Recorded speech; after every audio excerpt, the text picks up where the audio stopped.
Muito obrigado, bom dia a todos. Uma saudação especial ao ministro Barroso. Admiro a tenacidade de comparecer a 9 edições seguidas. É a minha primeira edição, de modo que, para mim, uma emoção especial. E me ocorre começar dizendo que a solução para a maior parte dos desafios que enfrentamos passa pela educação, né? Então, é um prazer poder abordar todos esses temas numa cidade que eu acho que encarna os ideais mais elevados de excelência acadêmica. Sem uma educação cada vez melhor no Brasil, não teremos capacidade de enfrentar. Mas quando eu olhei um pouco para a agenda de vocês, a inclusão digital, transição energética, questões ligadas a trabalho escravo, são desafios nacionais, mas todos eles têm uma dimensão internacional, da cooperação internacional. Então, já que não existe um item específico na agenda sobre relações internacionais, eu me permitirei falar um pouquinho sobre isso, sobre a diplomacia e as relações internacionais. Lembrando uma ideia que está num livro do embaixador Rubens Recupero, que eu recomendo muito a todos vocês, A Diplomacia na Construção do Brasil. A tese dele, muito bem desenvolvida, é de que há uma especificidade brasileira nesse caso, é que não é todo país que tem uma diplomacia que contribuiu para moldar a própria identidade do Brasil. E, no caso brasileiro, é possível se afirmar isso a partir de toda a negociação das nossas fronteiras por via pacífica e também a maneira como nós usamos as relações internacionais para defender causas que também são importantes domesticamente, muitas vezes projetando ideias novas e nos afirmando com muita credibilidade e autoridade. Então, partindo dessa ideia, eu acho que eu posso afirmar que, no contexto diplomático, o Brasil é um país fundamental para o presente das relações internacionais. Claro que o presente é onde se constrói o futuro, né? Então, por analogia, sobre o futuro também.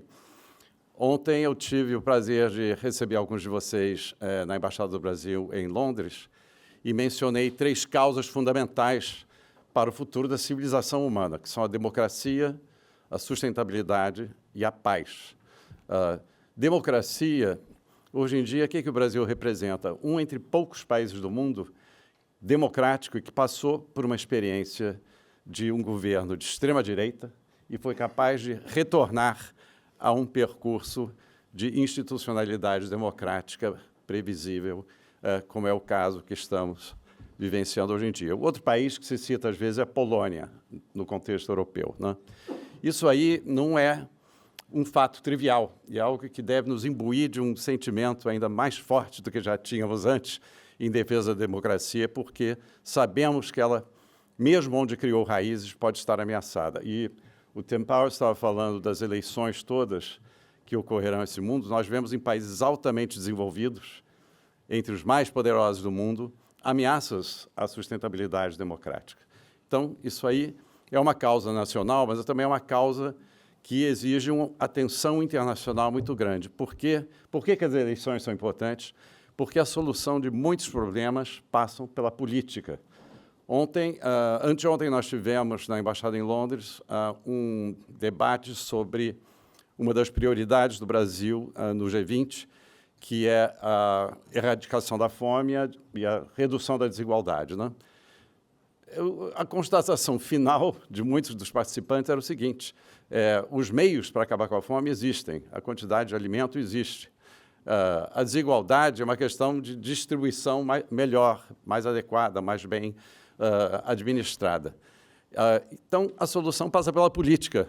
A economia, a tecnologia, tudo isso pode ser colocado a favor de soluções. Nós temos os meios para solucionar. O que nós não temos, às vezes, é o poder político para solucionar. Então, daí, realmente, a importância muito grande de eleições. Mas eu queria chamar a atenção para outro tema também, que é o da democratização das relações internacionais. Existe um paradoxo curioso aqui. Os Estados Unidos, por exemplo, convocam reuniões de democracias no mundo, né?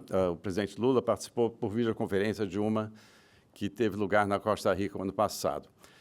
Essas reuniões das democracias não produzem comunicados finais em que defendem a democratização das relações internacionais. É interessante essa ausência, essa lacuna, porque, na verdade, existe uma certa agenda hegemônica por trás de algumas democracias. E, na minha visão das coisas, hegemonia e democracia não combinam muito bem. Por outro lado, países que não são convidados para as cúpulas das democracias, tipo Rússia e China, quando se reúnem, emitem comunicados que falam na democratização das relações internacionais. É curioso tudo isso, né? E eu acho que essa situação só faz aumentar a responsabilidade de um país como o Brasil, que pratica a democracia internamente, mas também prega a democratização no plano externo. Por que eu acho isso importante? Eu fico muito impressionado. Eu era embaixador no Egito antes de vir para o Reino Unido e compareci à COP27. Fiquei muito impressionado com a quantidade de jovens, de representações da sociedade civil, e o mesmo vai acontecer na COP30 em Belém, tem acontecido em todas essas COPs, né? Então, pode-se dizer que a opinião pública internacional, os jovens, os acadêmicos, a sociedade civil estão muito mobilizados quando se trata da agenda ambiental, da proteção da terra, do combate ao aquecimento global. Mas eu não vejo uma mobilização comparável ou equivalente quando se trata de proteger o ordenamento internacional. Então, a ideia que eu queria deixar aqui é o seguinte: assim como existe um tipping point, um ponto de inflexão na questão climática, a partir do qual estamos aqui fadados a queimar em chamas e não sermos capazes mais de levar uma vida sustentável no planeta Terra, eu acho que existe um tipping point também em relação ao ordenamento internacional criado depois da Segunda Guerra Mundial. Por quê? Porque aqueles que deveriam se comportar da maneira mais responsável violam sistematicamente preceitos fundamentais da ordem, da Carta da ONU, do direito internacional humanitário, né? Nós vemos isso na invasão do Iraque, nós vimos isso na invasão da Ucrânia, nós vemos diariamente em Gaza, hoje em dia, interpretações unilaterais do que constitui direito à autodefesa. Se presenciarmos isso passivamente por muito mais tempo, o sistema internacional pode entrar em colapso. Acho que nós temos que nos conscientizar disso. E aí que eu faria assim, uma espécie de apelo à juventude, aos estudantes que tanto vigor demonstram acertadamente na questão climática, que se interessassem também pela governança internacional, pela preservação do sistema. Não é preservação de maneira intacta, sim, operando as reformas necessárias, porque, como eu costumo dizer, na questão da democratização das relações internacionais, você tem, pelo menos, dois aspectos fundamentais aí. A lei, o primeiro é que a lei deve se aplicar a todos indistintamente, né? Assim como numa sociedade interna, doméstica, não aceitamos que os mais poderosos financeiramente ou poderosos, em outro sentido, politicamente, sejam tratados como acima do bem e do mal, acima da lei, e está aqui o presidente do nosso Supremo Federal para ilustrar o nosso compromisso com essa causa, não deveríamos aceitar também que, no plano internacional, os mais poderosos sejam capazes de desrespeitar as leis. Então, isso aí é um assunto fundamental que exige muita pressão para que haja algum progresso. O segundo aspecto da democratização das relações internacionais, que é fundamental também, é o da representatividade. Assim como num país, vamos dizer o Brasil, se o Nordeste ou a Amazônia, ou uma outra região, Pantanal, enfim, não estivesse representado no Congresso Nacional, acho que nós não poderíamos nos apresentar ao mundo como um país plenamente democrático, não é?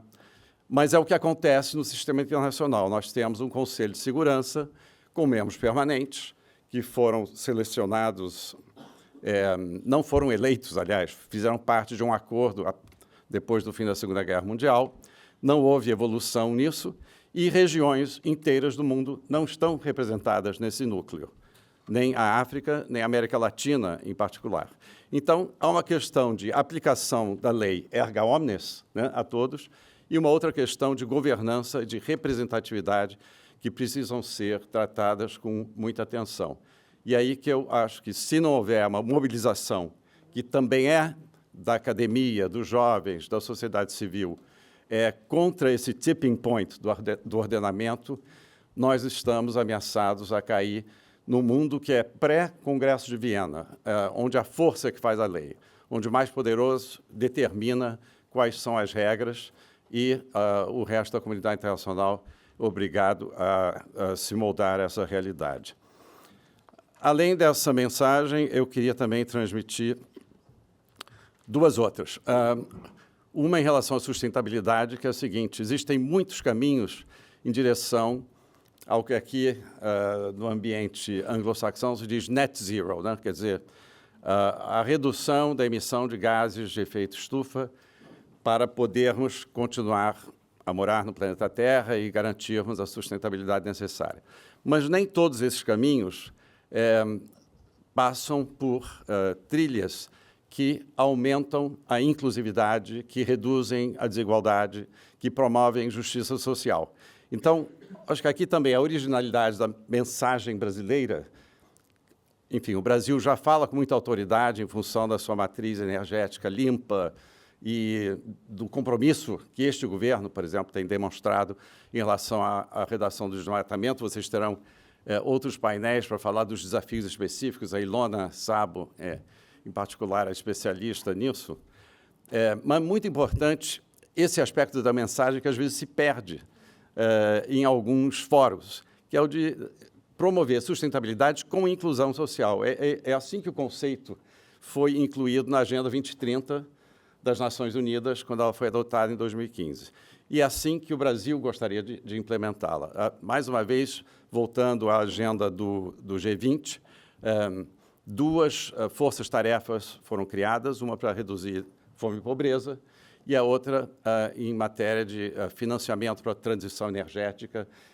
As coisas estão interligadas, é muito importante mantê-las dessa maneira. E lembrar também que, por mais virtuosos que sejamos no Brasil em matéria de redução de desmatamento e promoção de uma transição energética limpa, se resolvermos todos os nossos problemas, ainda estamos ameaçados com episódios extremos de clima, como vivemos agora no Rio Grande do Sul, em função da falta de compromisso do resto da comunidade internacional. Falta de compromisso tanto em alcançar as metas voluntariamente identificadas, como também em transferir os recursos necessários para tal. A última mensagem é uma mensagem sobre a paz. Eu costumo dizer que se não promovermos a paz, como é que vamos promover a sustentabilidade ambiental, social ou outra? Vocês estão vendo o que está acontecendo em Gaza. Gaza é uma terra arrasada. Não dá nem para começar a falar de sustentabilidade. E o Brasil é um país que tem muita autoridade em falar sobre a paz. Eu vejo, assim, da imprensa brasileira, às vezes, muita provocação. A maior parte da comunidade internacional está aplicando sanções contra a Rússia. Por que o Brasil não aplica também? Porque o Brasil, quando fala sobre a paz, fala com autoridade. O Brasil abriu mão da energia nuclear para fins militares. Na sua Constituição e através de acordos com a Argentina, hoje em dia a América Latina é um exemplo de zona livre de armas de destruição em massa. O Brasil não tem conflitos com vizinhos há mais de 150 anos. Não tem inimigos, tem relações diplomáticas com todos os países do mundo. E hoje em dia tem agenda sobre todos os assuntos da agenda internacional. Tem algo a dizer. Então, nossa autoridade em matéria de paz tem que ser afirmada com muita confiança e cortarmos através de muitas argumentações falaciosas que procuram perpetuar conflitos em nome de supostas vantagens que isso aí trará. Eu me lembro de eu sei que eu tenho 1 minuto só mais, mas vou concluir com essa ideia, de um especialista em relações internacionais do Council on Foreign Relations, que, ao conversar comigo, disse assim: pois é, nós vemos o Brasil emergindo como um país cada vez mais presente no cenário internacional, mas vocês, para realmente terem uma voz com autoridade, terão que abandonar essa resistência ao uso da força nas relações internacionais. Aí eu perguntei para ele: olha, eu gostaria que você me desse algum exemplo no século XXI, por exemplo. Segunda Guerra Mundial é um caso diferente, em que o uso da força promoveu alguma melhoria em alguma situação. No Iraque, melhorou. No Afeganistão, melhorou. Na Líbia, melhorou. Na Síria, está melhorando. Em nenhum lugar está melhorando. Então, essa desconstrução de argumentos falaciosos também é uma marca registrada brasileira, e eu acho que nós temos que fazer isso com crescente autoconfiança, sem complexo de vira-lata, também sem complexo de pitbull, que de vez em quando aparece, como nós sabemos, né? E com apenas o nosso compromisso no respeito ao direito internacional e no aprimoramento da cooperação internacional. Muito obrigado.